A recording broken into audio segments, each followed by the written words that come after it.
Have you ever wondered that why you understand every word in an English sentence, but still you have no idea what is actually meant?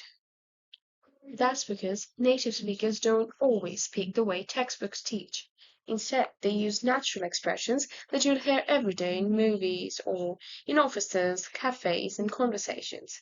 So today, you're going to learn 10 most powerful expressions that will make your English sound natural and fluent. I want to tell you that we will make a series of this video. So this is going to be the part one where I'll be teaching the first 10 words. We are going to make another two videos related to this topic. So all in all, we have 30 words after the series is over. And this will surely help you to sound more native while you speak your English. So let's start. First of all, welcome to the English Atelier channel. Whether you're a beginner or an advanced learner, this channel is designed to help you speak English naturally and confidently. So, if you're ready to move beyond the textbook English, let's begin today's lesson.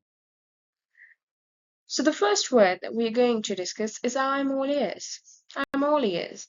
So, basically, this can be used in the place of the word I'm listening carefully. I'm listening carefully. We always say that, I'm listening carefully to what you're talking about. So in place of that, you can use the word I'm all ears. I'm all ears.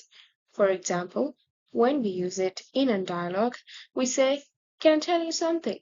Can I tell you something? And the other person says, Sure, I'm all ears. Sure, I'm all ears. That means I'm listening to you carefully. You can tell me. Moving on to the next slide. Fair enough. Fair enough. Basically, the meaning of this word is I understand your point. That means I'm getting what you're trying to say, you know, and I completely agree with what you want to say. So instead of saying I understand your point or I agree to you, you can say fair enough. For example, someone says, I can't come today. I can't come to the office today. So you can say fair enough. Fair enough. The next word is you nailed it. You nailed it. Basically, this word means that you did something perfectly. For example, you participated in a competition and suppose you danced there. So you did a perfect dance move there, and the dance was very entertaining and interesting to watch. So someone says that you nailed it, means you did it perfectly. For example, how was my presentation? Then I would say, you nailed it. You nailed it. Moving on to the next word. The next word is hang in there. Now, this just doesn't mean that you have to hang from somewhere. Don't have to hang from a mountain. So this doesn't mean like that. It simply means that you don't give up. Sometimes we're so, underconfident in our lives. We don't feel the zeal, to work harder or to do anything after we've faced a lot of failures in our life. This usually happens. So instead of saying don't give up to a person like that who is feeling them like that, you can say, hang in there. Hang in there, everything's fine. Hang in there, everything will be fine. That means just don't give up, buddy. Everything is going to be all right. Now, the next word is no worries. No worries. So, this is a very common British English word that we often use, in the UK especially.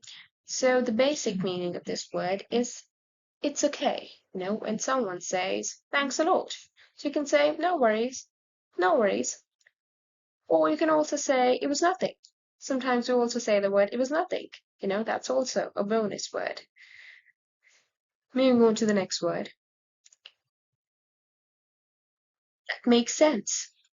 That makes sense. So the meaning of this word is I understand why that happened. So, for example, someone tells you a reason for, for the happening of something, you know. So you can say that, yeah, that makes sense. That means I can understand why you're saying that happened. For example, the shop closed because of heavy rain. The shop closed because of the heavy rain. So you can say that makes sense because it was raining heavily. How would the shop open in such a rain? So that makes sense why it closed. I'm literally trying to make the words sound easier to you. For example, if a beginner is learning, then also it feels a bit relatable and easy to learn. But still, if there's any problem, you can tell me in the comment down below. I will try to address every issue that comes the way along. Now, the next word, I'm in. I'm in.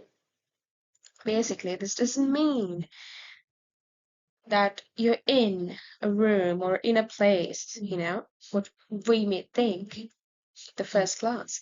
It actually means that count me in. Count me in. So we often say, want to go too.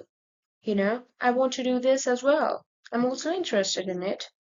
So if someone says, for example, to you that we're going hiking tomorrow, we're going hiking tomorrow. So you can say, I'm in. I will also go with you. The next word. My bad. Uh-oh, my bad. We often say this word. This means that it was my mistake. It was my mistake. So if someone says, I'm sorry, I forgot, the other person says, my bad, my bad. The next word is give me a heads up. Give me a heads up, meaning tell me beforehand. You're planning an event or planning something or, you know, a thing. And you can just say that, if someone is doing planning about something or the other, then you can say that, please keep me updated. Please tell me beforehand so that I can make the required arrangements, you know? So I'm trying to give you a context to every word, that makes learning easier, for the ones who are learning these words for the very first time. Of course, everyone is learning for the very first time. That's why they clicked on this video. So yeah, so the basic meaning of this word is tell me beforehand. For example, please give me a heads up before the meeting. Please tell me beforehand. Otherwise, I may get late. Yeah. So the next word is that's on me. That's on me. So there are times when you take responsibility for something or the other, you know. So it basically means it's my responsibility. So instead of saying it's my responsibility, you can say that's all me. That's all me. For example, I forgot your book. The other person can say that's all me. That's all me. The next word is keep me posted. Keep me posted. So the basic meaning of this word is keep me updated, you know, keep me updated or just, keep giving me information about this matter or something. So, for example, we can use the word keep me posted in a sentence like this. Please keep me posted about your interview. Please keep me posted about your interview. The next word is I couldn't agree more. I couldn't agree more. That means I completely agree to it. I've agreed to the fullest. You know, for example, someone says online learning is effective. Then you can say, I couldn't agree more. That means I also agree to the fullest that online learning is effective. So, which expression was your favorite? Tell me in the comments and try using one of today's expression in your own sentence. And if you enjoyed this lesson, like, subscribe, and join our next time. The English Atelier where we learn the English people actually speak.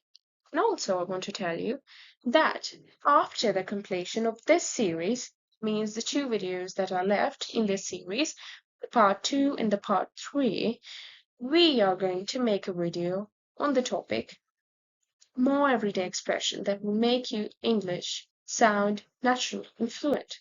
So we will be telling you, a number of expressions that will make your English sound natural, fluent, and you'll feel confident, while you speak English.